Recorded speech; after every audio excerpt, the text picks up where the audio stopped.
പ്രത്യേകത. ആരാധന എവിടെയുണ്ടോ, ദൈവത്തെ സത്യത്തിലും ആത്മാവിലും ആരാധിക്കുന്ന എവിടെയുണ്ടോ അവിടെയൊക്കെ ദൈവദൂതന്മാർ സാന്നിധ്യം അവരവിടെ വന്നിരിക്കും. നമ്പർ 1 ഓർത്തിരിക്കുക, എവിടെ സത്യത്തിലും ആത്മാവിലും ആരാധിക്കുന്ന ദൈവത്തിനെ ആരാധിക്കുന്നുണ്ടെങ്കിൽ അവരുടെ മധ്യേ ദൈവദൂതന്മാർ വന്നിരിക്കും. Praise the Lord. Praise the Lord. Hallelujah. Hallelujah.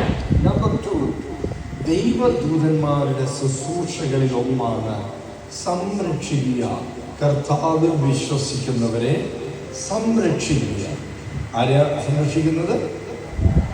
കർത്താവിൽ വിശ്വസിക്കുന്നവരെ, കർത്താവിൻ്റെ മക്കളെ സംരക്ഷിക്കുന്ന വേല ആർക്കുണ്ട്?